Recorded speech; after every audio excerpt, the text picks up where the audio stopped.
Hello and welcome to the online lectures. We're now looking at a chapter on preparing and reconciling control accounts, okay? And so we're starting off by looking at here a situation where we're basically looking at a receivables ledger control account, okay? Now, remember, this idea of a receivables ledger control account could see it's that. It might just be labelled as like trade receivables or just even receivables. Okay, that's what we're looking at. In the UK, it might even get referred to as like trade debtors. Okay, so we are looking at receivables. Okay, so yeah, could be trade receivables is another name this is often referred to, or said in the UK, often trade debtors.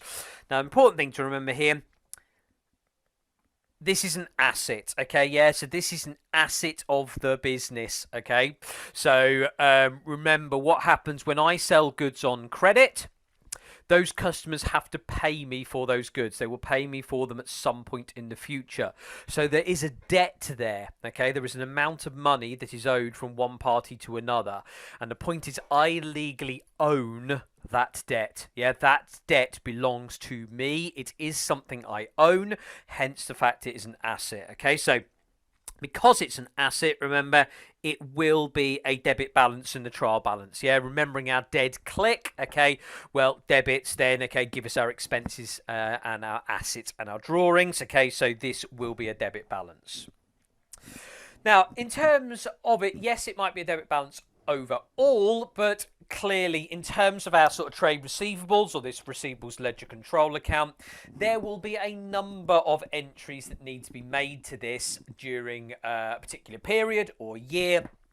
Okay, and so what we've now got is just a summary of some of the transactions that you might see and deal with, okay, in terms of seeing on a receivables ledger control account.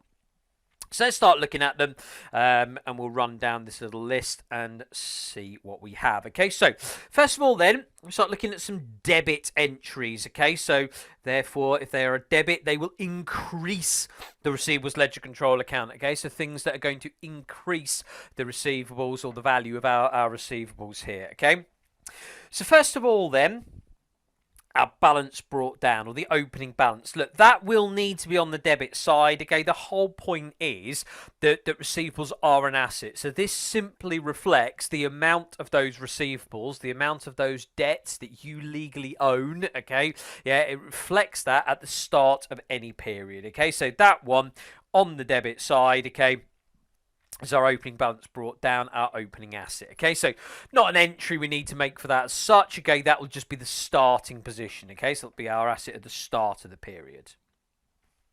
Now, the next thing we have, the credit sales. Okay, so remember the whole point here, this is where we go out and make a load of sales on credit. Okay, well, if I make a load of sales on credit, okay, the customers haven't paid for those goods yet. So it hopefully makes sense that the total amount that those customers owe me, okay, i.e. the value of all those debts I own, should increase as we make further credit sales. Okay, so we debit receivables ledger control account. What I'm actually going to do is go debit the receivables or the receivables ledger control account. I'm just going to write receivables because I'm lazy. Okay, so debit receivables, you would then credit sales. Okay, so remember that one. Yes, you would increase the asset of the receivables and go, look, there's a load more customers that owe me money here. And at the same time, you go and credit your sales because you'd recognise the income now and the fact you've supplied the goods or services to the customer. Okay, so both of those will cause a debit entry on your receivables ledger control account. Now, the next one here, the dishonoured checks, also causes a debit entry. I'm going to miss this out for the time being. I'm just going to go and look at a couple of the credit entries first of all, and then we'll come back to this one, okay? You'll see why in a minute. It does make sense, okay, why I'm going to do that. So I'll just look at a couple of the credit entries first, then we'll come back and talk about the dishonoured checks one, because it's not the most obvious one in the first instance, okay? So what I'm going to do now is just look at some credit entries that reduce or decrease your receivables ledger control account. So what is it that is now going to reduce the level of receivables and reduce the amount I'm owed by customers? Well, first of all, your credit sales returns. We've just said that when you make a credit sale and I supply some goods to a customer and they then need to pay for them in the future, that should increase the receivables balance, okay? Because they have to pay for that. The point is, look, if it turns out that after we send the goods out, fine, great, record down a receivable, do that double entry we just saw of debit receivables, credit sales.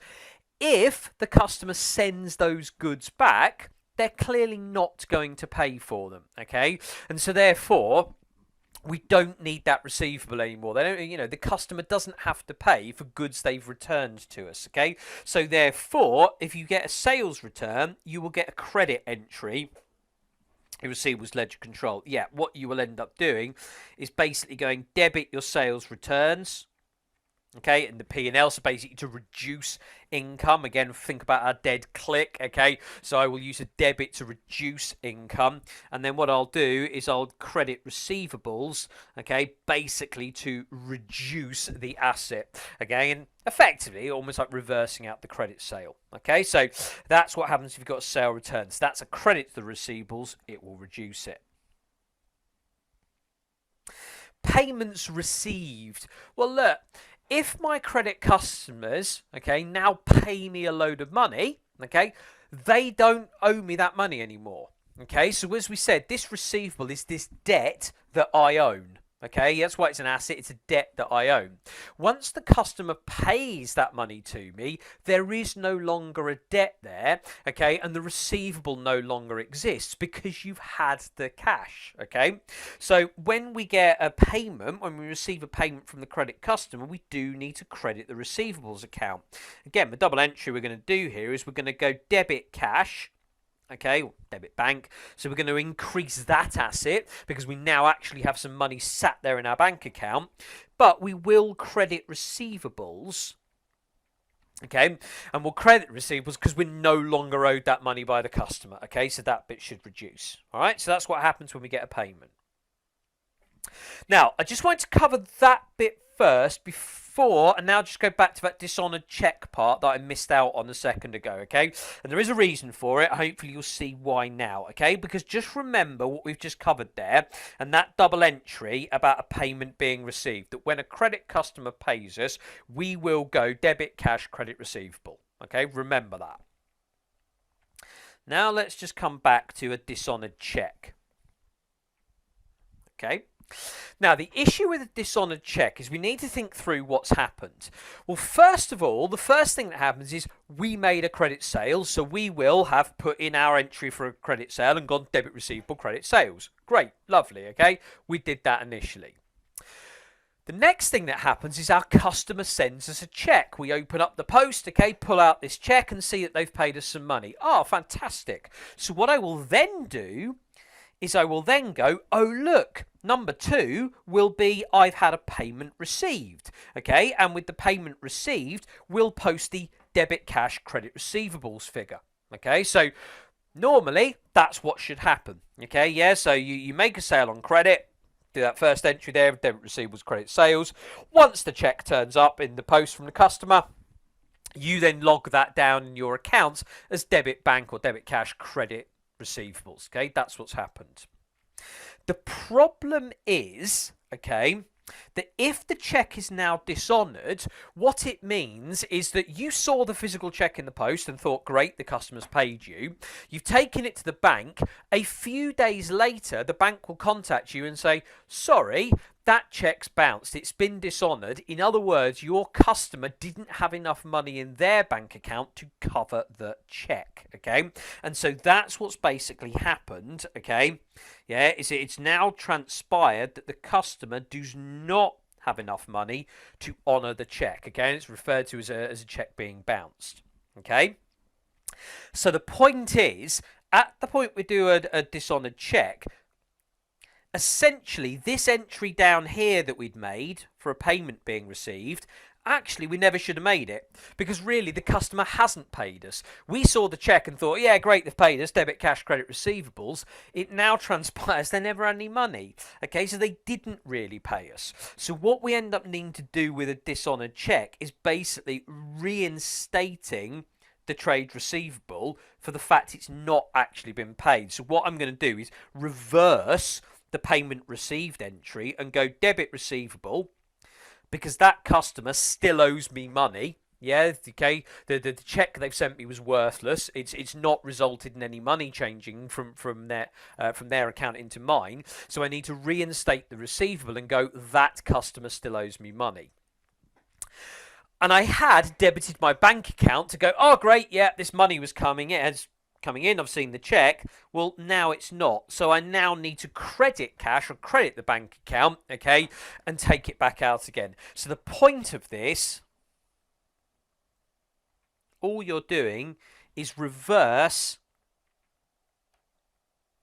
the payment that's received. Okay, so that entry that we just said about when a credit customer pays you, you simply reverse that entry. Okay, convention is, I mean, you can imagine most of the time when people send you a check, it doesn't bounce. Okay, it doesn't become dishonored. You know, there are genuinely the funds there to actually pay that. So that's why normally as soon as we see the check in the post, we would go debit bank, okay, and credit receivables. Okay, it's a rare situation that it will be dishonoured, okay, but if it does happen, we basically reverse that entry, okay. So that's why I just wanted to go and cover the payment received bit first and then come back and look at this dishonoured check, okay. But the point of this and thinking about receivables, remember, if it's a dishonoured check, you do need to debit your receivables. You do need to increase your receivables because you are basically reinstating one you thought had been paid, okay. So that's where you need to put the debit there. So then coming back into our credit entries then and things that will reduce our receivables down, and we end up with our discounts allowed now, okay? So we'll have a look at this discounts allowed.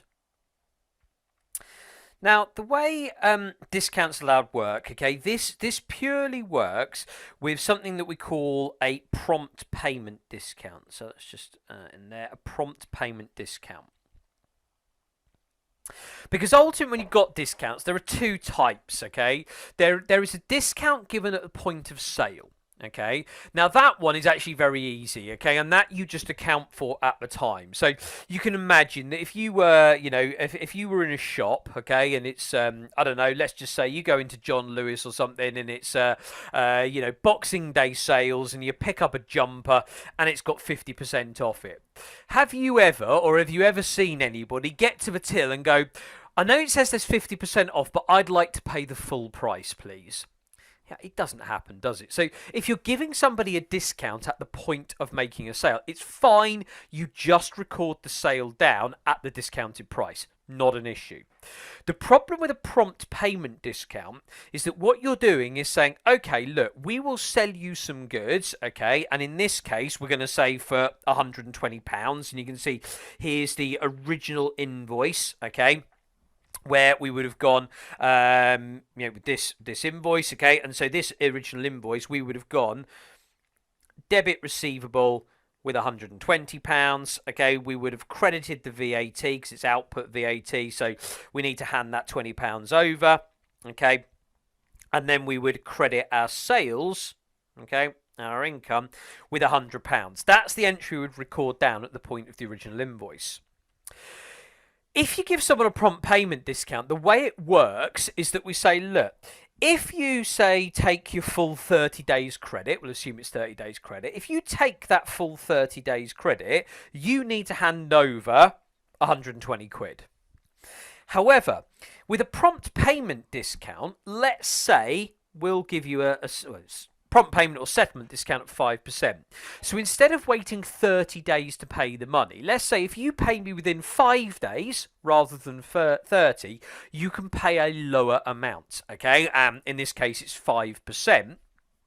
So the way it would work is actually like this, okay, is that we would knock 5% off the sales price, okay, and go, okay, look, you know, you only need to pay us 95 quid for the goods, not 100. The VAT will now only be £19, not 20, and the total amount of cash you'll hand over only needs to be £114, not 120. Okay, so it's basically like a prompt payment discount. Yeah, discount if you pay early. If you've ever, if any of you have ever been lucky enough to get like a parking ticket or a parking fine, something like that, you often find the same thing. It's like, look, if you pay it within X number of days, okay, then you pay say 30 quid. If you pay it within say 14 days, if you take the full 28, say it's double that. Okay, so that's the idea. If you pay early, you get a discount. Now the problem is, okay, that the receivable will be recorded at the £120, but when the customer pays,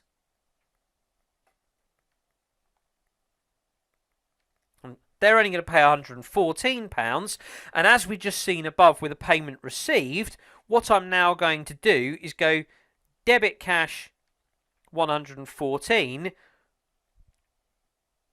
credit receivable 114.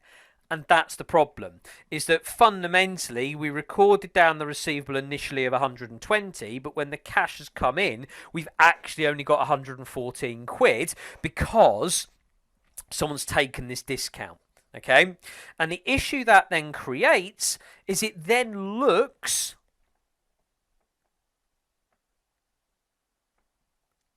like we're still owed £6. Yeah, there's still this random £6 hanging about as a receivable, but the reality is people are never, ever, ever, ever, ever going to pay that. Okay, they're never going to pay that because you've agreed with them that you can have they can have a discount.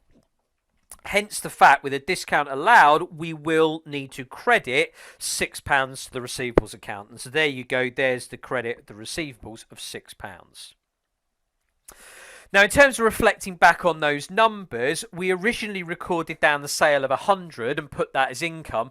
Yeah, fine, but essentially by allowing someone a discount, that's really cost us £5 because it's more like the discounted sales price is now £95. Okay, so we would deal with that by putting this debit of an expense of £5 into the P&L. Okay, so we'll put that in there to offset the £100 sales. And again, as we just saw, we initially recorded down the VAT at £20 and really it should only be 19. So we're just going to debit the VAT account with £1, okay, which again will basically reduce it from the 20 to the 19. So that's the full double entry when you have a discount that's being allowed. Okay, yeah, so that's the whole point, okay, in terms of what we've got. Okay, so that will be a credit entry. And then finally, it's just the balance carried down. Well, look, the whole point is your trade receivables overall will be an asset. Okay, so if you're doing a T account, the debit entries, okay, will be bigger than the credit entries. Okay, yeah, so the point being that in order to have trade receivables, you must have an asset at the end of the period, okay, because it will be money that you are owed from your customers. It's these debts that we then legally own. So the point is the debits will be bigger than the credits, so you're always going to need to shove that balance carried down figure on the credit side because that's where the big hole will be in order for that to plug that gap. Okay, so be familiar with that, okay, and those entries that can affect receivables ledger control.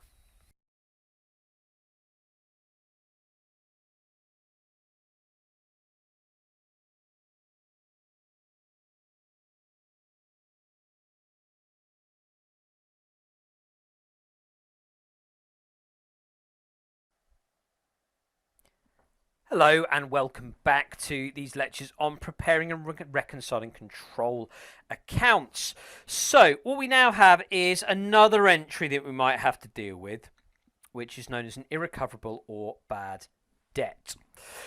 So the way this occurs, okay, now this is going to happen obviously in relation to a credit sale. Now, the risk you always take when you make a sale on credit is that you supply some goods or services, okay, and you do that basically in exchange for a promise that the other party or your customer will pay for those goods or services at some point in the future. That's the whole point about credit sale, okay? So, you know, I'll do that now. There you go. Here's the goods. Okay, you pay me in 30 days' time. That's the way it works and the way it's supposed to work. There is obviously a danger inherent within that you do supply the goods, the 30 days passes and the customer doesn't pay. Okay, and ultimately they never pay. Okay, and so that's the problem. Now, why does that start to happen? Okay, well, look, something like a customer, if it's an individual being declared bankrupt, if it was a company, maybe a company going into liquidation. Okay, so something like that where they simply can't pay. They've run out of money. Okay, and legally as a business they're wound up, or as an individual they're declared bankrupt. At that point in time, you may have given them the goods. No way in the world they're paying for them. Okay, so at which point we have what's known as an irrecoverable debt, or often referred to as a bad debt. In real life, we tend to call them bad debts. Okay, just probably quicker and easier. In exam land, they tend to be referred to more as irrecoverable debts. Okay. Now, the point is, once that happens, if we just think, okay, and think what would have happened in the entries we've made, okay, well, look, when we initially made a credit sale, we would have posted the following thing. Now, if we just assume it was a £100 sale net, we would have debited our receivables with £120, okay, being the total value including the VAT. We'd have credited the VAT account 20 quid because we owe that to Revenue and Customs. Obviously, it's output VAT we have to charge. And then we would have credited our sales with 100, okay? So that's the double entry we would have made at the point of making the credit sale, okay? We've handed the goods over to the customer, recorded down the fact they owe me £120. Great, there's my receivable. Acknowledge the fact that 20 quid of that is VAT, which I need to hand over to Revenue and Customs, so create the liability for that part. And then, great, we've made a sale, so we can take the income of the 100 quid. That's the entry we would have made. Now, normally, what would then go and happen is that the customer pays, and we would simply go debit bank, credit receivable with 120 quid, and this sorts itself out. The problem we've got is that whole debit bank, credit receivables thing is not going to happen. Okay? So the issue here is that, look, if we now know that the customer's gone bankrupt and is not going to pay, we need to now treat this, okay, as an irrecoverable debt. Okay? Now, if we think, what do we need to do? Well, look, we've got here an asset. We've basically got here a liability. And we've got here some income. Okay, in terms of following our dead click, that's what we've done. We've set that receivable as an asset. Okay? We've set the VAT as a liability because we're going to hand it over, and we've recognised some income. And the problem is, we shouldn't really have done that, should we? If we'd have known that the customer was never going to pay, I mean, we never would have done this transaction, but that's not really fair. Do we really have an asset of the business? Is there really a debt that we own that, that a customer's going to pay us in the future? Well, no, there isn't. Okay, we're not going to get anything for this, so we need to eliminate that asset. The VAT. Okay, we've said, look, we need to hand this over to Revenue and Customs. Well, if the customer's never going to pay us, we don't. And ultimately, we're recording down some income, which is going to show a profit, and we're going to have to pay tax on in the P&L. And it's like, well, we haven't really, have we? Okay, so how do we solve this problem? Okay, and this is where it's just talking about, let's think about the aspect, and that's what we're just doing. So if we think there about the actual receivable balance of 120 quid, now we know that we're never, ever, ever, ever going to get that. We're going to need a credit entry basically to reverse it out and recognise the fact there isn't a receivable there. Okay? We know in relation to the VAT, that 20 quid liability we've just spoken about, okay? Again, if we're not going to ever go and get that money, we don't actually need to pay the VAT over to Revenue and Customs, so we're going to need to debit the VAT account. Again, basically just reversing that part. Okay, and then the sale of 100 quid. Now, this is the only one that is maybe ever so slightly different, okay? In the... We've recorded some income in the P&L, and sure, we don't really want there to be any income in the P&L. It's not fair we're kind of showing a profit on a sale that we've never got paid for. But rather than just debiting the sale account, we don't. What we do is we actually debit either an irrecoverable or a bad debt expense. Okay, again, in real life, it's probably more likely to be called a bad debt expense account. In the exam, it's more likely to be called an irrecoverable debt expense account. Okay, and now it has the same effect, because if we put £100 income in the P&L and then we have £100 expense as well, well, the net effect on profit is zero. Okay, because you got 100 income, 100 expense, and they do counter each other. But the point is, you don't just reverse out the sale. The idea is there wasn't a problem with the sale. The sale, we did genuinely transfer the goods over to the customer, so the sale aspect is all right. Okay, so rather than just reverse it out, we kind of want to show the true picture of, we sold the goods and transferred the goods over.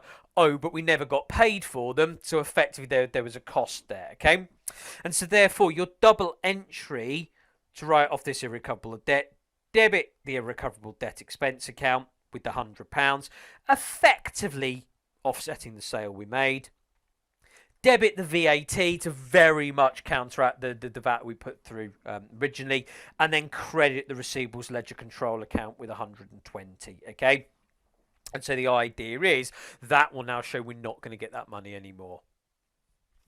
Now, as we said earlier on, okay, within those lectures where we've spoken about flow of information, that's all very well doing double entries, but yes, as it just notes at the bottom, you would also need to update the individual customer account as well, and show the fact that realistically that customer is never ever going to pay you. Okay, so that's what we would need to do, and that's how we would go about this.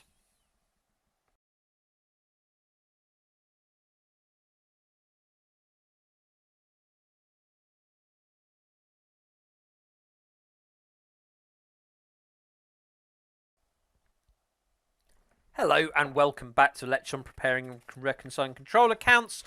And let's now have a look then at this illustration about the double entry to write off an irrecoverable or bad debt, as we might call it. Okay, so we have here a credit customer, Tweedledee Limited, and they've ceased trading, owing Tweedledum £1,000 plus VAT. In other words, that £1,000 is the net amount. We then need to add the VAT on top. Okay, just watch out, because in the assessment, okay, they might say, oh, it includes VAT, or it might exclude VAT, or it might say plus VAT. Okay, something like that. So just watch out with the figure they give you, and make sure you know basically, is it the gross or the net price? Okay, does the figure they give you include the VAT or not? Here it's £1,000. Okay, and that's the £1,000 as the net price. Okay, on the gross price. Okay. Now it says, record the journal entries needed in the general ledger to write off this debt, including the amount and the VAT. Okay? And so, fine. Now, this idea of a pick list, this would be the sort of thing that, look, in the assessment, normally there's a little arrow, you click on that, okay, because it's obviously all on the computer, and then from a drop-down menu, you would get a list of items that you can do. So you don't actually type the account name in the box. You select it off a pick list, okay? That's the way you do it. You can then type the figure in, and then again, click your mouse to put it in the debit or the credit column, wherever it might be, okay? So that's how it's going to work kind of in your assessment in terms of what's there. So you can see the account entries we might need to use. We've got basic bad debts, Tweedledee or Tweedledum, purchases, payable ledger control, sales, receivable ledger control, and VAT. So they would be the options, okay, when you click the button in terms of what you select it, and then you need to put in your double entry, okay? Well, look, things that we need to think about, and in terms of the numbers, well, this is where, look, it becomes important with the numbers to realise I've been given £1,000, is that gross or net, okay? Now, we'd already identified it is the net amount, i.e. that's the sales value, so therefore the amount actually owed by the customer, we would need to add on the VAT on top, okay? So we need to add on VAT at 20%. Okay, to get up to 1,200 quid, okay? So that's the gross figure. Now, the whole point is that is what the trade receivable would be sat at. It would be sat at a receivable of 1,200 quid, okay? Now, the VAT itself would have been sitting there at 20%. Okay, so we would have 200 quid sitting as VAT. Okay, and then there would be a net amount of sales account, so it would be a net amount of 1,000. So if we think here, the original entry,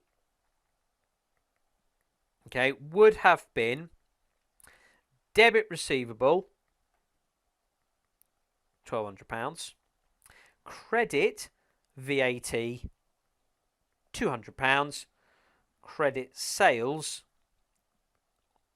£1,000. Okay, that's the entry that someone will have already entered. A point that Tweedledee made, the point Tweedledum made the sale to Tweedledee. I do apologise. Okay, at the point they've made the sale, they will record that entry down. Debit the receivable, credit the VAT, credit sales. Now remember, the whole point is, okay, at this point in time, that we now need to reverse. That we need to reverse as well, because there isn't a receivable. We're not getting this money. Reverse the receivable entry. The VAT that we were going to hand over to HMRC, well, we don't need to hand anything over now. There is nothing to hand over. Reverse. Okay.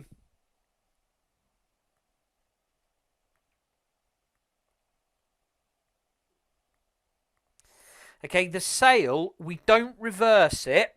Remember, that's the one we do basically offset with the bad debt expense. Okay, yeah, so that's what we now need to go and do. That's what we were doing compared to that original entry. Okay, so reverse the receivable and the VAT. The sale part, don't reverse it. Offset it instead with an expense. The sale would be the income. Now let's record down an expense. So if we do all of that, you can see our double entry would be like, right, receivables ledger control, £1,200.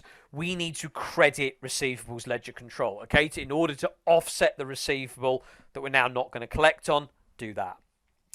The VAT account, okay? So in order to reverse the VAT we would have recorded down, we need to go and debit the VAT account, £200.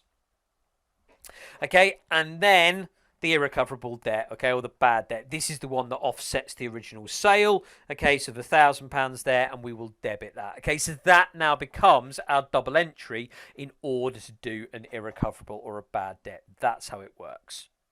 Okay? So,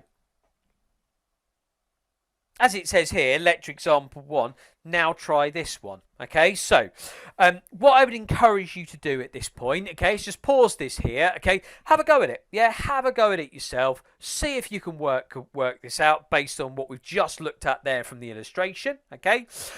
See if you can work it out yourself, and then you can always unpause this and watch me then run through it, make sure we're right. Okay, so if we have a look at what I've got here, I've got a credit customer, and Poppy Limited has ceased trading, owing Daisy Limited £500 plus VAT. So record the entries needed in the general ledger to write off this debt, including the net amount and the VAT, okay? So look, because it's 500 plus VAT, if we look at some numbers, the net amount is 500 quid. The VAT will basically be 20% of that. Okay, so the VAT will be £100. Okay, so obviously 500 times 20%. And then the gross amount, I mean, well, you can obviously add it up at this point in time, okay, or, you know, multiply the net by 1.2, okay, to get the bit added on. So we're dealing with those figures, okay. So we've got a net figure of 500, a VAT of 100, and the gross amount of 600, okay. And what are the entries that we need to put through? Okay, well, look. It doesn't matter in the table which order you put them in, okay, but the point is that net figure, that's the bad debt. Okay, so in terms of me putting that in, I'm going to, from the pick list, I'm going to select this irrecoverable bad debt ones. Okay, now the point is this is an expense. Okay, I'm doing this to offset the sale.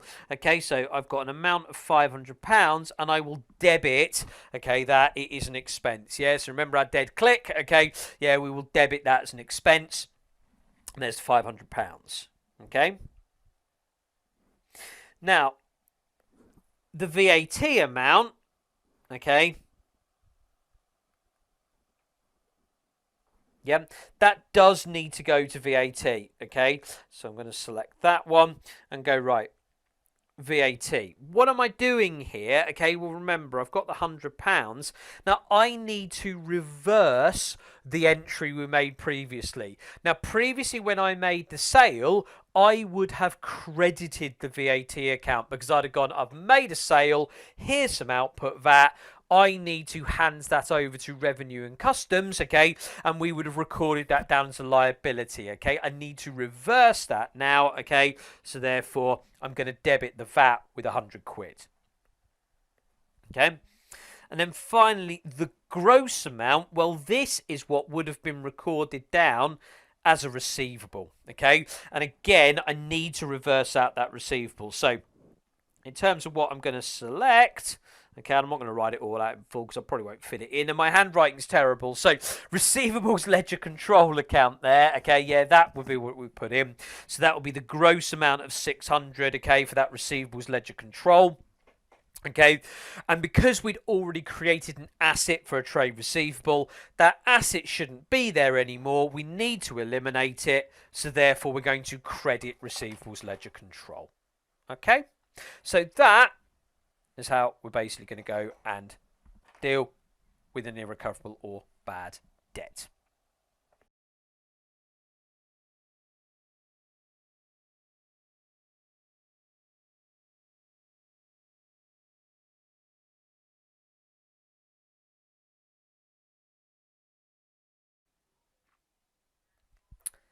Hello and welcome back to the lectures on control accounts. Okay, so what we've got here section just as a reminder and what we've seen about the receivables ledger control account. So remember, this is our T account in our nominal ledger. Okay, and this is where the entries that we have seen and what would increase and reduce receivables. Okay, so remember our debit balances, again, the things that we said would increase our receivables balance. Obviously, your opening balance, because receivables are an asset. Okay, so you'd expect those to be on the debit side. As we make sales, remember, as we make a credit sale, that increases the amount of money we are owed by our customers. So that will increase our trade receivables. And then the final one, maybe one a bit more unusual, the idea of a dishonoured cheque. And remember, the point there was that, look, if we receive a cheque from our customer, we will assume that we've had the money, and therefore we'll reduce the receivables balance because we've seen the cheque. If it subsequently turns out to be dishonoured, i.e. we go to cash it at the bank and the bank then lets us know, well, it's not gone through, we then have to reinstate the receivable, okay? So we debit the receivables there. In terms of what would go on the credit side of our receivables account, well, things like sales returns, remember, if we've returned the goods, or rather if our customers return the goods, they're no longer going to pay for those goods, okay, so the receivables balance drops, we put it on the credit side. Any payments we receive, well, again, as our customers actually pay us cash now, okay, they don't owe us the money anymore. If they don't owe us that money anymore, the receivables balance needs to drop, so we credit receivables for that. Discounts allowed. Yeah, if we allow somebody to take a discount, then it means that they are ultimately going to pay us less money. So we need to reduce the value of the receivable because we're not going to collect as much. We know we're not because we're allowing them to take a discount. And then bad debts. Okay, if something is a bad debt or an irrecoverable debt, it means we're never going to get that money. Customers bankrupt or in liquidation, we're never going to get the money. So therefore, we need to, it's known as writing off the receivable. We need to write off the receivable and eliminate it. So they're the things we've seen. Now, ultimately, remember, because it's receivables and it's an asset, therefore we're expecting a debit balance, you will end up where the debits are bigger than the credits. So when you come to balance off the T account and put those figures in, the missing figure should be on the credit side, i.e. the debits are bigger than the credits, okay? And so overall it's a debit account. So that's just a summary there of what that receivables ledger control account looks like with all the debit and a summary of the debits and credits. Now, where that's important and where we're going with this is thinking about how to do a control account reconciliation. Because what we've got is when we're making all those entries, okay, that we've just seen this, so we make sales or we receive cash or there's a discount or anything like this, we should be recording that in the receivables ledger control account, okay? And the idea is that's where we do our debit and credit entries. Now, remember that this is based on the totals of the day books. Okay, so that's sales day book, cash day book, journal book, discounts allowed book, cash book. Okay, so anything like that. The idea is, remember, we're not going to record down every individual sale or every individual cash amount. We're literally going to total that lot up, okay, post a debit and a credit, and that goes into that receivables ledger control account. Okay, so you remember it's very good in that it shows me the total amount that I am owed. What it does not do, it does not show me how much each customer owes. In order to find out how much each customer owes me, that's where we have what's known as the subsidiaries receivables ledger, okay, or sometimes referred to often in the UK as just the sales ledger. Okay, it's frequently in the UK referred to as your sales ledger, although they'll use the phrase receivable ledger.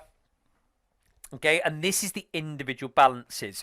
What's important to realise here is that, look, receivables ledger control account and receivable ledger are not the same thing.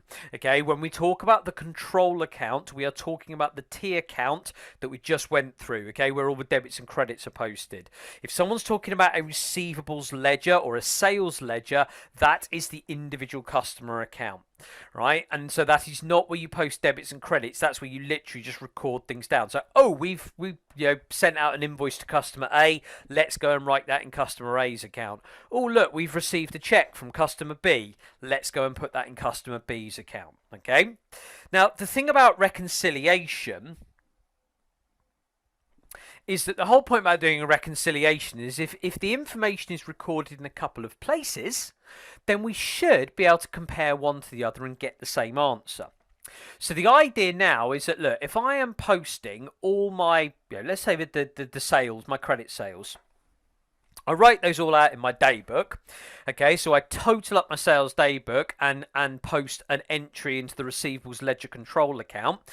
Use a debit and a credit, go debit receivables with, I don't know, let's say £20,000. Let's say that's what we sold in the day.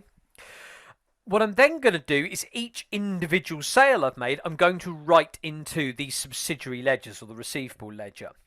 Now, the idea is, okay, that if I balance off my T account, assuming there's no other entries, it will show I'm owed £20,000 from all my customers. If I then go and add up individually what every customer owes me, it should come to £20,000.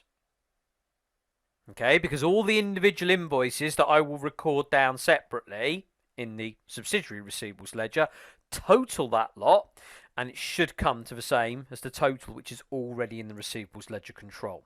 Okay, now the idea is the whole purpose of what we're looking at and what we're starting to get into then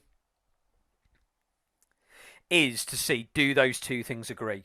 Okay, does the list of individual balances in terms of how much each individual customer owe us, is that the same number as what's sitting on the T account, okay, and in the general ledger?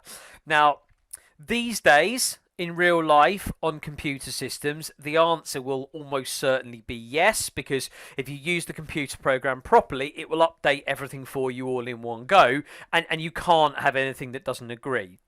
But when you used to do this manually, and again, in terms of this trying to understand what's going on behind the scenes, when you do this manually, it might not agree. Okay, so looking at things and why we might have a problem. So we could have, first situation here, we could have an issue where we get some errors that are made only in the general ledger. Okay, so it is the problem with the control account, right? And therefore we need to post a debit and a credit to fix it. Okay, somewhere we've either done our debit and credit incorrectly, or there was a debit and a credit to do that we haven't done, so we've made a mistake. Okay, so some things we'll need to change the control account for. It may be where there are errors that are just when we've posted into the individual customer accounts, okay, in the list of balances in the customer account. That could be the problem instead, in which case we'll just need to go in and update the customer account. Right, we'll just go in and update the customer account. So it just depends, right? Really just depends which type of error you've got. Now look, first of all then, errors that would affect the receivables ledger control account where we would need to do a double entry. So if you under or overcast any of the books of prime entry. Now remember, by cast,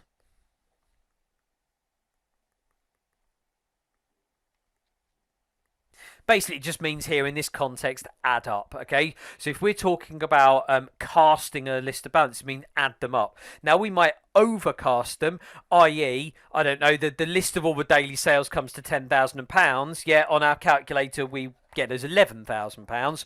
Or it could be where we've undercast it, i.e., the list should come to £10,000 and we've added it up to £9,000. Now, remember, because it's the totals of these books, okay, whether that's the sales day book or sales returns book or cash book, because it's only the total that we post, okay, that means if we total it up incorrectly and get the wrong number on our calculator where we've added up all the daily sales, we are naturally going to go and post the wrong double entry now, or post double entry at the wrong number. So something like that would be the control account that's wrong, and we need to change the debit and the credit. Okay, if transactions are posted to the wrong side of the control account, so yeah, you literally get your debits and credits the wrong way round. Now again, here, these days with computer systems, you can't really do that because the computer does it automatically. But you can imagine when you were doing this manually, it would be very easy to write a debit as a credit or the other way round. Well, fundamentally, if I put a debit as a credit, it's going to mean the entire control account was wrong. Just imagine if you stuck all your sales on the credit side of your receivables account, you're going to massively understate the true level of receivables, because all those sales you've said have reduced receivables when actually they would have increased it. Yeah, same with a cash book payment. You know, if you put your cash book receipt on the wrong side, it would go wrong. So if we put debits and credits the wrong way around, clearly it throws out the entire trade receivables amount. And then something like an irrecoverable debt, okay, where you've maybe not written it off in the control account. So it's the sort of thing you decide a customer is not going to pay. So you go into customer A's account and write off the bad debt in their individual sort of customer account in the individual receivables ledger, but you forget to then go and do the double entry for it. Well, again, the control account will now be incorrect. It's got the wrong balance on it, but the customer account would be right. So they're the sorts of things that would affect the control account where I would need to do a debit and a credit to sort that out. Errors that then affect the list of receivables ledger balances. Okay, so this is where we've done our debits and our credits correctly. Okay, so the total control account, the T account, is right. The problem is that the individual customer record is now wrong. Okay, so this time it's an individual entry from the book of prime entry that is not included in the customer account. So it's not the total that's wrong. Yeah, if we've totaled something up incorrectly, if we added up the list of the day's sales incorrectly, then that would make the control account wrong because we've posted the wrong total.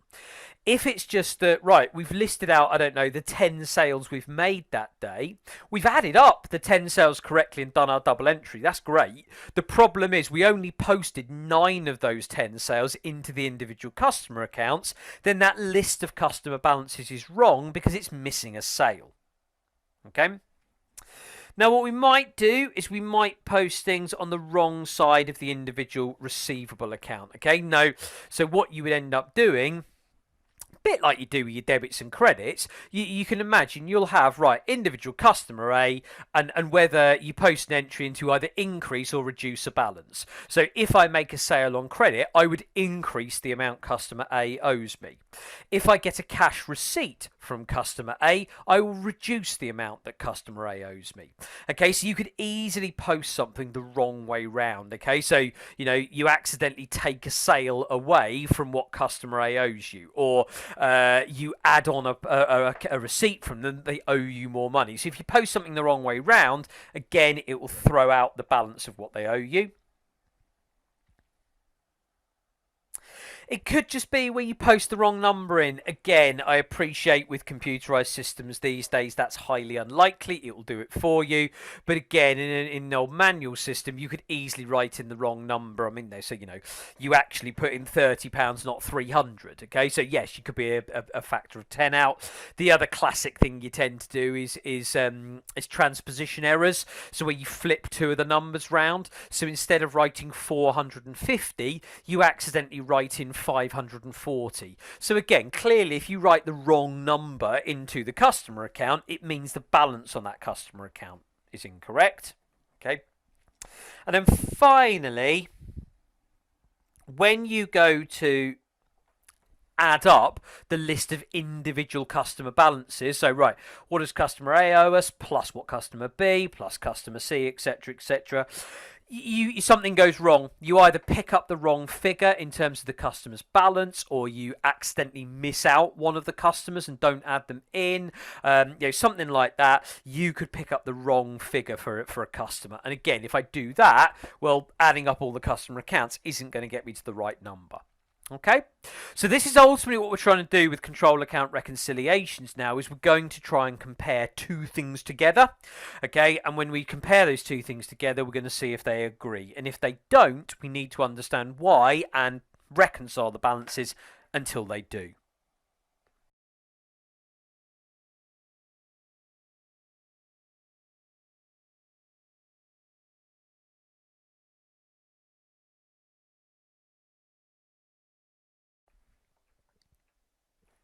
Hello, welcome back to these lectures on control accounts. And so we've got here an illustration of how a receivables ledger control account reconciliation might start to work. So let's have a little look at what we've got. So we've got the balance brought down on the receivables ledger control account is 62,576. Okay, so that is our general ledger account, nominal ledger account, whatever you want to call it. Okay, so it's that T account. So this is the one where we've posted all our debits and credits. So the totals of our day books, total of our cash books. Okay, we've got our debits and credits, and we're now finding out that the total value of all the receivables is 62,576. What we don't know, of course, is which customer owes us that money. That's just the total. Now this is where, look, the following debit balances were shown in the receivables ledger. Okay, so we've got Sporty, Scary, Ginger, Baby and Posh. Okay, and so these companies all owe us some money. Now the idea is, if we literally add that up now, okay, and so if we add that up and total those balances off, okay, if you add up those 4 balances, you get 64,737. Okay, so in terms of what's there, so the idea is, it's like, right, point is, if I look at the individual list of balances, I think I'm owed 64,737. If I look at what the T account and the trade receivables account show me, it's 62,576. This is where we now have a problem, okay, because those 2 figures should be the same. Yeah, so the idea is the total amount I'm owed should be the same. Whether I do that by looking at what each customer owes me and add it up, or whether I just look at the balance on my receivables account, those two numbers should be the same. So this is where we get into the realms of, okay, we need to now do a reconciliation to work out why they're not the same, okay? Because one of those numbers is incorrect. I mean, possibly, I suppose even both of them could be wrong, but hopefully only one of them is now incorrect. We need to find out why, we need to find out which one, so we can work out what the real balance should be. Now, the idea is in this question, look, because part A is reconcile the balances above, okay, between the receivables ledger control account and the accounts balance, which we've very nearly done, actually. And then the second bit in part B is work out which item may have caused the difference in part A, okay? So if we have a look at how we work this out, and the first bit we've kind of already done, in that the figure per the receivables ledger control account was just given to us in the question, and that was the 62,576. The amount per the receivables ledger, okay, i.e. just adding up the 5 balances which we'd done, was 64,737, which meant overall there was a difference between those two things of 2,161. Okay, so that was the first bit of the task. There is literally just to look at the numbers. Okay, what does that receivables ledger control account, i.e. that T account, give us as a balance, versus what does the list of individual customer balances give us as a total balance that's owed? Okay, so part A, hopefully relatively straightforward. Part B is a bit more fiddly, okay, because what we've now got is part B gives us a table and gives us some differences in them, and we've got to work out which one is the correct one, or which one could be correct. Now, what we've got to think here is that, look, the receivables ledger control account 62,576 and receivables ledger account 64,737. Okay.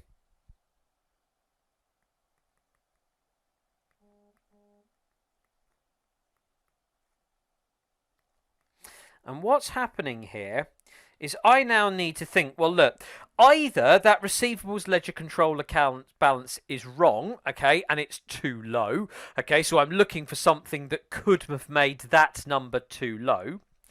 Or I'm thinking, right, well, that's okay, but the total list of the customer balances, okay, that figure is too high. So when I then go and analyse the bits in part B, I need to think to myself, right, would that adjustment, okay, would that now mean that the receivables ledger control account balance is too low, in which case it's a plausible answer, or would it now mean that the total of the individual customer accounts is too high, which again would make it a plausible answer. Now, what you then find, and this is where you've got the explanation of the errors and that tie into the table below there, okay, is that what you generally find is that here, 3 of the options are not going to work, okay, they're going to be the wrong way round, okay, only one of them will work. So first of all, we've got this idea of goods being returned may have been omitted from the receivables ledger control account, okay.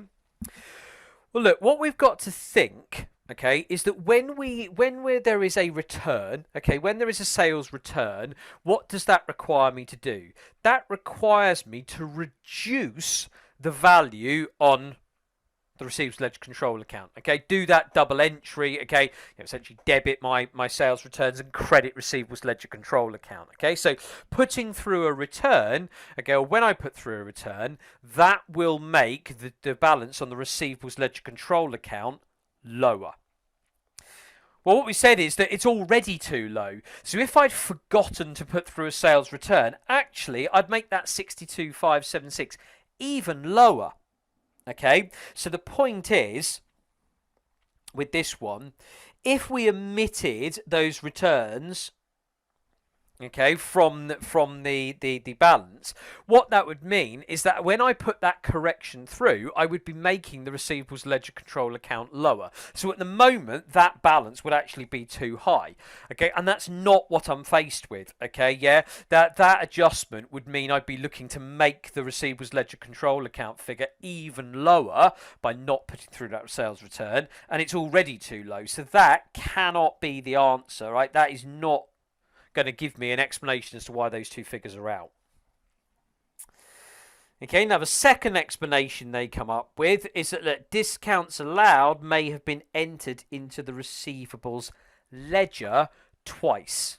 Okay, well, again, if we think, what does a discount allowed do? Okay, a discount allowed, the point about a discount allowed is that it effectively turns around and reduces what we're owed. The point is, if we allow a customer to have a discount, okay, then we ultimately are going to get less. Okay, we're going to receive less money, so we process a discount allowed and reduce down our receivables. Okay, so that is suggesting that maybe we'd put in a discount in our receivables ledger twice. Well, if I'd put it in my receivables ledger twice, what would have happened, okay, is that I would have been looking at a scenario where my receivables ledger balance is too low, because I'd have knocked it down for a discount once and then knocked it down again for a discount twice, when I shouldn't have done that. Okay, so again, this can't be the right answer, okay, because the problem is what they're suggesting with error number 2 there, again, would have been the wrong way round. Okay, yeah, it would have implied that the receivables ledger is too low, and that's not the case. Okay, so error 2 there doesn't work either. Error 3, goods returned. Let's come with that one. Goods returned may have been omitted from the receivables ledger. Well, as we already said, if goods get returned, that should reduce down the value of our receivables, because if somebody has returned some goods, they don't need to pay for them. It reduces down the receivables. Now, what it's saying here is that if we haven't put them through the receivables ledger, well, if I'd not put them through the receivables ledger, then I'd be expecting the list of those receivable balances to be too high. I'd expect them to be higher than the control account. And that is exactly what happens here. If we think, if there were a load of goods returned and we forgot to update the customer accounts, the list of customer accounts is going to be too big. Okay, and this is exactly the sort of scenario I'm faced with here, in that those list of customer balances are too big. So that means, and we can see that they've already ticked it, but that is now a plausible explanation as to why your list of receivable balances is higher than the control account. Okay. And so just to finish off, just to show that it's not the last one, sales invoices may have been entered in the receivables ledger control account twice. Well, remember, if we make a sale, if we invoice on credit, that increases the value of our receivables and our receivables ledger control account. So if we had gone and put those invoices through twice, actually that balance in yellow, our receivables ledger control account, would be too high, because it would have contained certain invoices that had not been entered once. They'd actually been entered twice. So we'd expect the receivables ledger control account to be far too high. And that's not the scenario here. It's too low. Okay, so again, and there are all the explanations there. Okay, yeah, but the issue is that can't cause it, because again, it would have made that receivables ledger control account, it would have made that balance too high. Okay, and that's not what we're left with. Okay, and so that's what you've got to do with questions like that, is just think through and look, okay, and identify, right, ultimately there's my difference. Okay, so any of the explanations, do they work? Okay, do they make control accounts or individual ledger balances too high or too low? And what you typically find with something like that is, if you've only got one option, then as you'll see, 3 of the 4 options actually are the wrong way round. Only one of them fits. They could do it where there might be multiple answers, and it's like, right, select all of the following, okay, which would put the right way around. So they might do it like that, okay. But ultimately, that's what you've got to do, and that's the thought process to think of, is just think, right, is that going to make the balance bigger or smaller in terms of what we've just done there?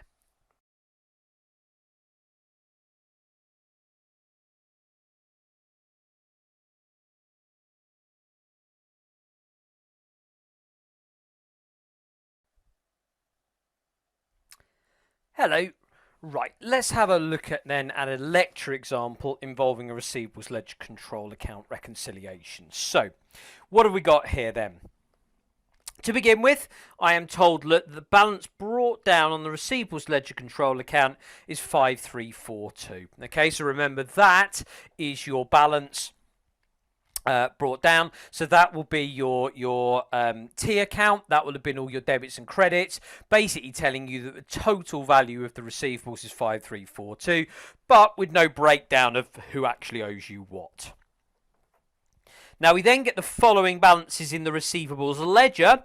Okay, so we've got Superman, Spider-Man, Hulk, Iron Man and Thor. Okay, now if I total up the value of those balances, okay, and look at those 5 companies, in total they're coming to 4901. Okay, so 4901. So here we have this problem in that the amount per the nominal ledger or general ledger, i.e. the total value of the trade receivables is 5342, but that doesn't correspond to the information that's been recorded in the individual customer accounts in the receivables ledger, and we have a difference. Okay, so part A was literally reconcile the balances. Okay, well, we've just got the numbers there, so it's just a case of going, look, per the receivables ledger control account, that is the 5342 we are basically given in the question. That's the amount that's on the control account. We've just gone and added up the individual receivables ledger balances, and we've seen that they've come to 4901. Okay, obviously, is there a difference between those two numbers? Well, clearly there is. They're not the same, are they? Okay, so there we go. We've now got a difference of 441. Okay, so that was part A. Now part B is tick below the item that may have caused the difference in part A. So remember, I am now in part B looking for something that either would cause this receivables ledger control account balance to be too high, or would be looking for something that would make the list of individual receivables ledger accounts too low. Okay, yeah, so the adjustment needs to be one of those two things. So if we look through them in turn, and it says goods returned may have been omitted from the receivables ledger. Okay, so goods returned may have been omitted from the receivables ledger. Okay, so let's think about this. Well, what happens when you return goods? Okay, so returning goods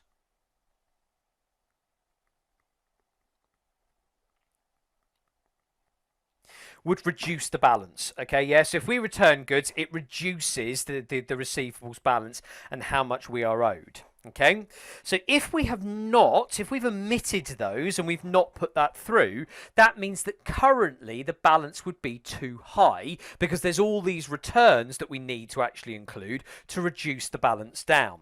Now it tells me that they're expecting that to be on the receivables ledger. So, right, if that's the answer, I'd be looking at a situation where the receivables ledger accounts are currently too high because we need to put through a load of returns. Well, that's not the situation. At the moment, they're too low. If we stick a load of extra returns, okay, on that receivables ledger balance, that 4901 balance up there is going to get even smaller. So that cannot be the answer, okay? That doesn't explain. That's the wrong way round. Now, we then get discounts allowed may have been omitted from the receivables ledger. Well, again, let's think about a discount allowed. And again, if I process a discount allowed, it reduces the balance, okay? Yeah, it is going to make the receivables balance lower because the fact that I give somebody a discount, I allow somebody to take a discount, should reduce the amount of money I receive, so therefore should reduce the receivables balance. Now, it's telling me that these things have been omitted, or they could have been omitted, okay? Fine, but from where? From the receivables ledger. Well, again, what would that mean? If I've got a load of discounts to bang through the receivables ledger, what that would tell me is that currently the list of the receivables ledger, those list of balances are currently too high because I'm expecting to apply a load of discounts to it and to reduce that down. But again, come back to the figures we've got, and that's not the scenario. At the moment, the list of receivables ledger accounts is too low. So if I put a load of discounts on that, I'm going to make that 4901 even smaller. So again, that can't be the answer. So we then get part B. We get the third one of part B. Goods returned may have been entered into the receivables ledger twice. Well, as we said, goods returned, we already know. We said at the start of this bit that when you've got goods returned, look, we already know goods returned reduce balances. Okay, so fine. So if they've been entered in the receivables ledger twice, okay, then what we've done is that list of receivables ledger balances, we've reduced it for a bunch of goods that have been returned, but then we've processed it all again and reduced it even further. Okay, so if I've entered goods returned twice, okay, then I would now be expecting that receivables ledger to be very, very, very low, too low. Is that the situation? Well, yes, it is. Okay, yeah, the receivables ledger accounts at the moment are too low. Okay, either they're too low or the receivables ledger control account is too high. It's one or the other. Okay, and that third one there, goods returned being entered in the receivables ledger twice, would make the list of receivables ledger balances too low. Okay. And it's slightly academic now because we found the answer, but let's just check the fourth one, make sure our logic does stack up all the way through here. And sales invoices may have been entered in the receivables ledger twice. Well, look, if it's a sales invoice, that would increase the balance. Okay, if I make further sales on credit, well, as I make a sale on credit, that should increase my receivables balance. So if I've then entered them in the receivables ledger twice, okay, then I would now be expecting the receivable ledger balances to be far too high. Okay, because not only have they got a bunch of genuine sales in there, we've recorded those sales down twice, thus for those invoices doubling the amount we'd expect to receive compared to what we would really get. So again, it can't be that answer because that would have made the receivables ledger accounts far too high, okay, and we're not. The 4901 receivables ledger balance is too low. So the only answer that actually fits there is the third one down. That would be the only reason why the list of receivables accounts are at the moment too low.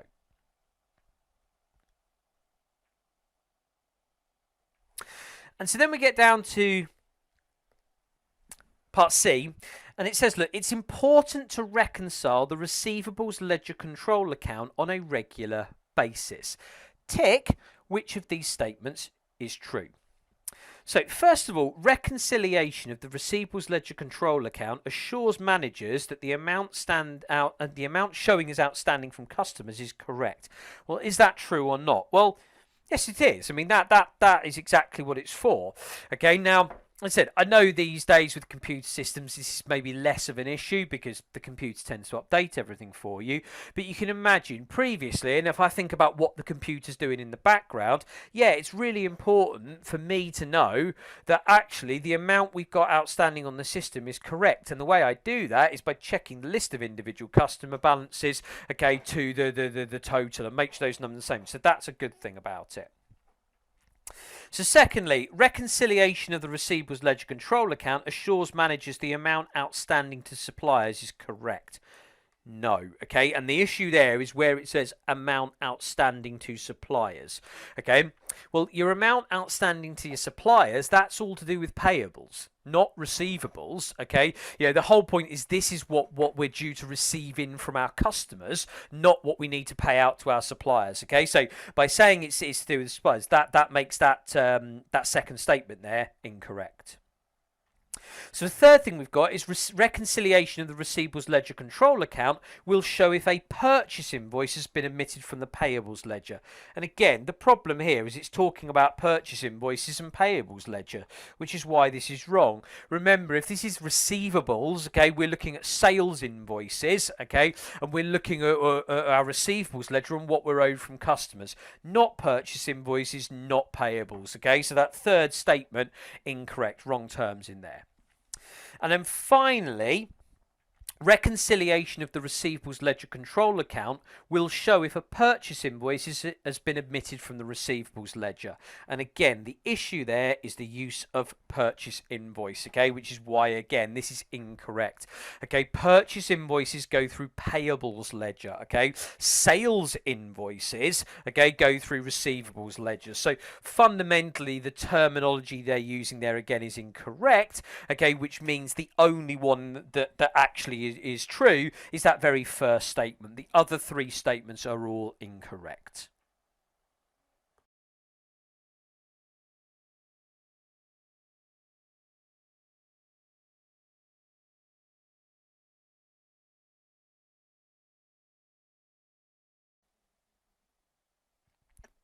Hello and welcome back to this lectures on control accounts. And what we're now doing is moving on to the payables ledger control account. Okay, now the good news is that all of this stuff is very, very, very similar to what we've seen on receivables ledger control accounts. It's just that everything is the other way round now. Okay, so when I'm looking at purchase ledger control account entries, okay, might also think of this as trade payables. Okay, in the UK, you'd probably be referring to this as your trade creditors. Okay, it's all the same thing. Now, the point is, okay, this is the sort of thing, because it is the control account, remember, this we are looking at nominal ledger, and this is where we're going to post our debits and our credits. Okay, so it's where we take the totals of day books, cash books, etc., do our debits and credits, and post those into the nominal ledger or general ledger. That's what we're looking at. Okay. Now, because this is trade payables, remember, it is a liability account, okay? So we are expecting a credit balance. If we think back to our dead click rules on debits and credits, okay, our trade payables, these are amounts that we owe our suppliers. Fundamentally, we receive some goods on credit. Okay, well, fine. I've physically taken delivery of the goods now, or indeed I've received the services. There is then a period of time before I pay for those things, and that interim period between me having had the goods or services and paying for them, that's where I end up with my payable. It needs to go into my purchase ledger control account.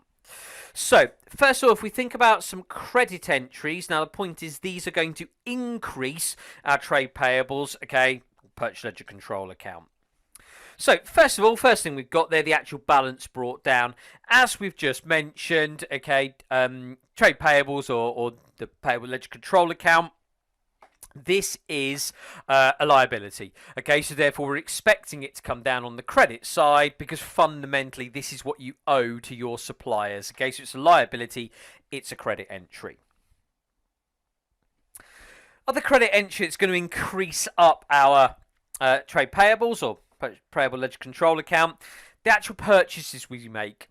As I go and acquire more goods or services, okay, on credit, then fundamentally that now increases the amount I owe the suppliers, okay, because I've had, let's say it's goods, some extra goods come in the warehouse, okay, well I haven't yet paid for them, so that must increase what I owe all my suppliers, okay.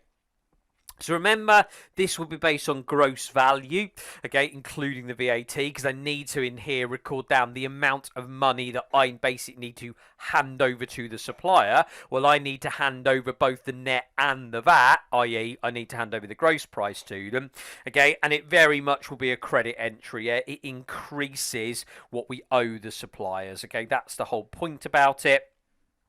In terms of what's there. So there are some credit entries, okay, the things that would increase, again, we said increase what we owe our suppliers and purchase ledger control. Now, what we then have is the exact opposite of that, okay? We've got some debit entries that are now going to decrease, okay, what we owe our suppliers, okay, and decrease our purchase ledger control account. So first of all, credit purchase returns, okay? So returns, remember the whole point about returns is when you send the goods back. So in this case, what will have happened? Supplier sends me some goods, okay, great, right, record that down as a purchase, record it down as a payable, okay, I then find, oh, hang on, there's an issue. Whatever that might be, maybe they're faulty, maybe they've sent me the wrong stuff, maybe I've just got it on a sale or return basis, so it's like, right, okay, well I've had it, but I'm allowed to send it back for whatever reason. I don't think I'm going to make as much stuff, so I'm within a return period. It doesn't matter what the reason is, but if I send the goods back to the supplier, I don't need to pay for them anymore. Okay, so the whole point is what we're going to do, again based on the gross value when we get a credit note, is now debit the purchase ledger control account and reduce it. Okay, or payables ledger control account, reduce down these trade payables, because if I send the goods back, I don't need to pay for them, so I can reduce down the level of payables. Next, payment suppliers. Yeah, biggie, okay? Because fundamentally, what's going to happen is, yes, these suppliers give me credit, but I still have to pay them. It's just that I'm not paying them when the goods turn up. I'm paying in, say, 30 days time, whatever it might be, okay? And so the point here is that, right, as I make a payment to the supplier, that should reduce down how much I actually owe my suppliers, i.e. it should reduce down the liability, okay? So we'll get that from the cash book, and we will debit our payables ledger control account, and obviously credit our bank account there. Whole point is, as we pay our suppliers, we don't owe them that amount of money anymore, so that liability should drop. And so then, discounts received. Okay, so remember, we're looking here, it's one of those prompt payment discounts. Okay, so it's where we go and pay someone early. So the idea is we will get an invoice which we will record down at the full value of that invoice.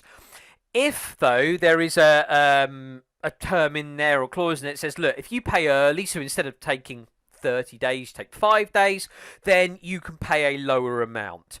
So fundamentally, if I now receive a discount, it essentially reduces down what I owe the supplier. They are saying, look, if you pay early, you can simply pay less money. So we should be requiring a debit entry because it will reduce down the amount we owe a supplier. Okay? Now, we just do a little example here in the end of double entry and say, look, if you got a 5% discount on an original net purchase of 500 quid, we would pay £30 less than the original invoice. Yeah, absolutely.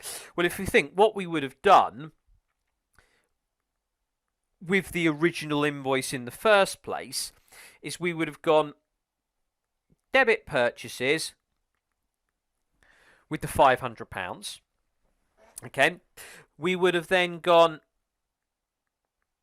debit VAT. Okay, now obviously VAT then at 20%, so we'd have added on £100 there. So debit the purchase as an expense, debit the VAT, because remember we can now claim that VAT back from Revenue and Customs. Okay, because it's input VAT there, and then we would have credited our purchase ledger control account 600. So that would have been the original entry that we would have made. Okay.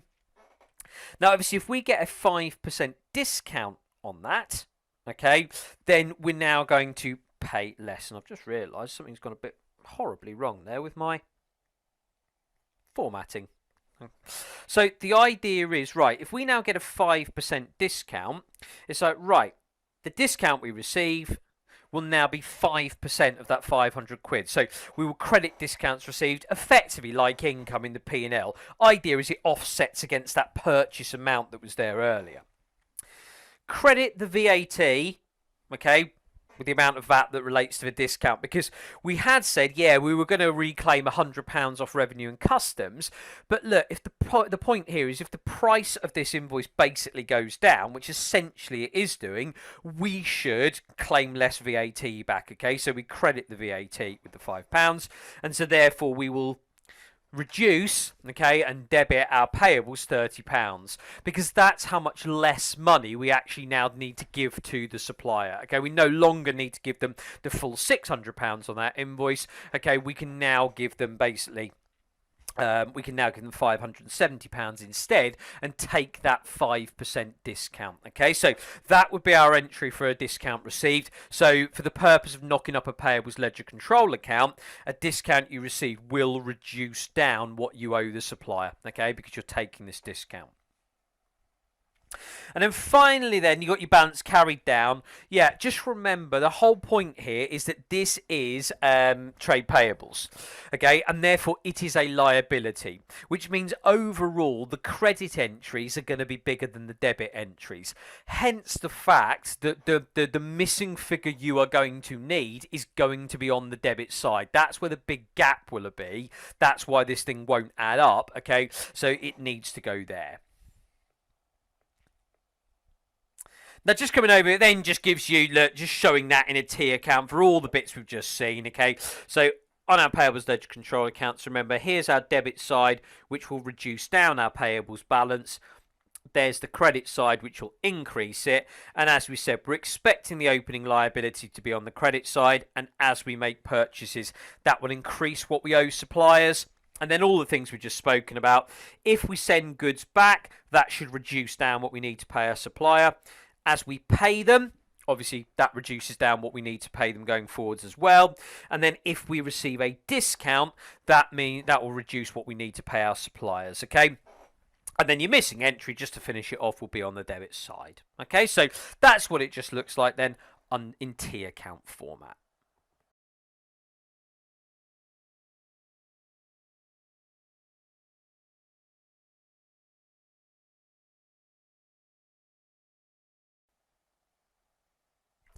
Hello, welcome back to Reconciling Control Accounts. So what we're now looking at is the actual reconciliation part of the payables ledger control account. Now again, the good news here is it works on a very, very, very similar basis to how receivables ledger control accounts work. If I'm looking at the payables ledger control account, remember this gives a single total figure of what we owe to our suppliers. Okay, so the idea is, remember, this is the one where it's the totals of things like purchase day book, cash book, etc.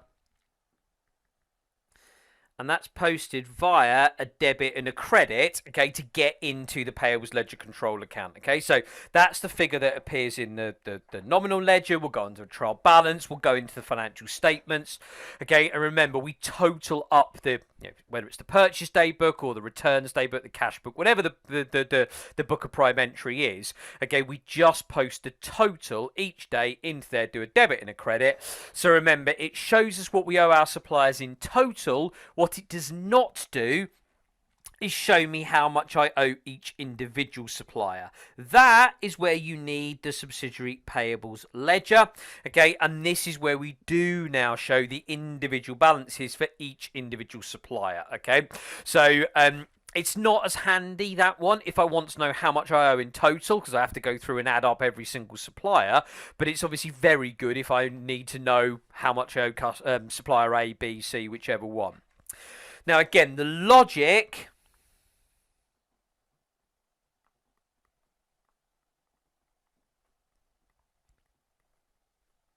is that these should be the same.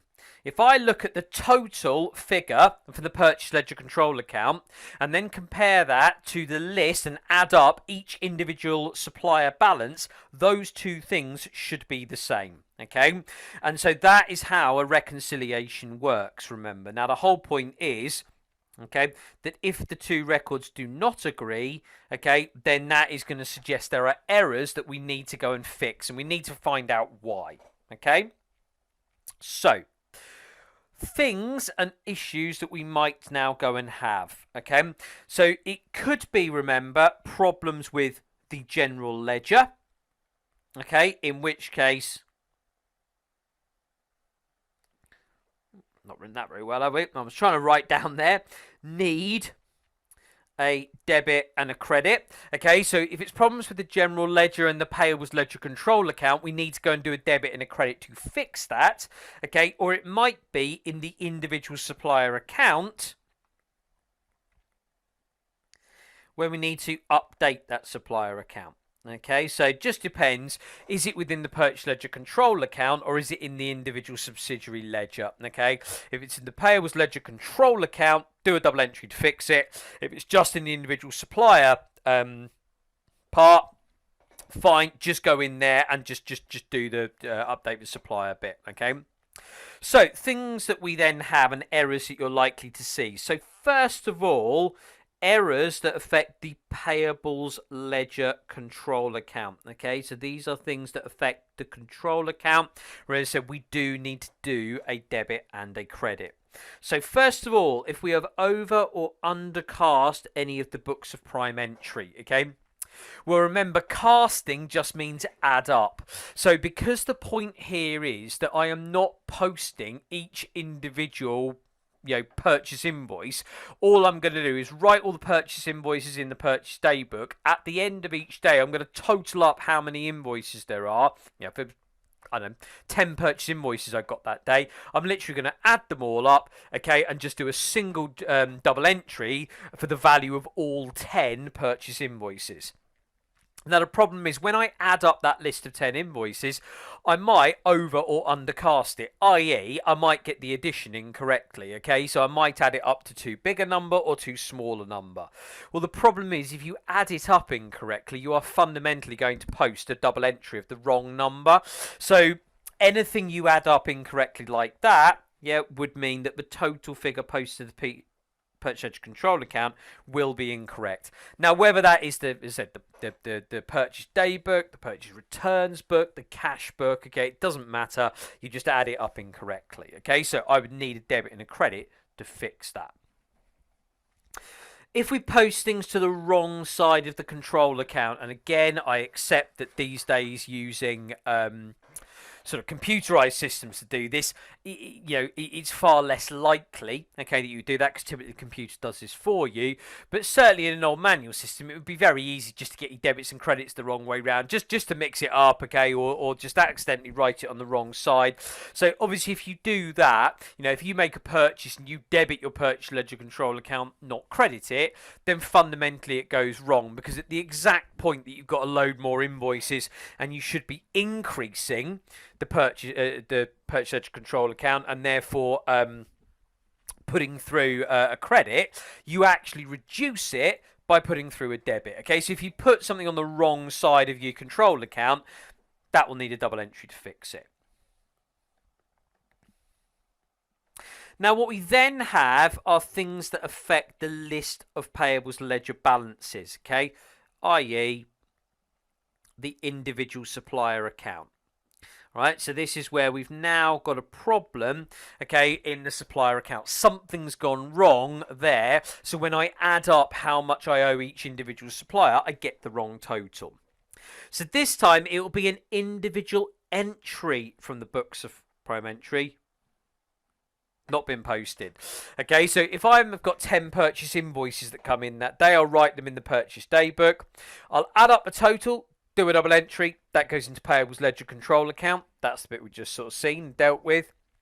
But those 10 individual purchase invoices need to be added to the accounts of those 10 suppliers. Now, obviously, if you make a mistake there, you could put in the wrong number or just forget you only record 9 of the 10 invoices down, something like that, then fundamentally that list of balances, the total by adding up what you owe each individual supplier is not going to be correct, because either it includes an invoice, say, that's missing, or is it the wrong figure? Something like that, okay? Or it may be that you haven't, you've not included a discount, or you've not included a return, something like that. It may be you post something to the wrong side of the individual ledger account, okay? So the idea is that you'd have it, you tend to, in the individual accounts, write them so they look a bit like a T account, so that one side will increase what you owe the supplier, one side will reduce it. Again, put something the wrong way around, okay? So it's that sort of thing that, you make a payment to the supplier, but instead of taking it away from what you owe the supplier, you actually add it on. So having made them a payment, you then write it down to show that you actually owe them more money, not less, which is obviously not correct, okay? So if you do make an error like that, where you put something in and write something in incorrectly into the subsidiary ledger, it will mean that list of balances is wrong. Just some incorrect amount being put in. Okay, again, classic things you tend to do here is they kind of put there in the notes that you miss off a zero, okay, or add a zero on. So instead of writing in 130, you write in 13 or 1300. That's a classic thing that people get wrong as a mistake. And the other classic one is the transposition error. So we flip numbers round. So instead of writing in 130, you write in 310. But again, if fundamentally you write the wrong number into that supplier's account, when you total up all the supplier accounts, you're going to get the wrong answer at the end of it. Okay? And then finally, as you said, putting something in the balance is either the wrong amount, okay, or the wrong balance. So when you come to get how much you owe each individual supplier, you effectively add that up. That list up incorrectly. So, you either pick up a wrong figure or you don't get the balance right from, that you owe supplier A, and you write something like that incorrectly. So if you do that, when you go to add up how much you owe each individual supplier, again, you're going to go and get that wrong. Okay, so just be aware there are some things then that will affect that list of balances in the subsidiary ledger. There'll be some things that affect payables ledger control account. As I'm sure you can appreciate, by the time you get to the assessment, it is unlikely, if you've got to do one of these, that fundamentally the payables ledger control account and the list of balances per the subsidiary ledger are actually going to be the same number. So you would need to be able to identify where a mistake could have come. Okay, so that's what we'll start to look at next.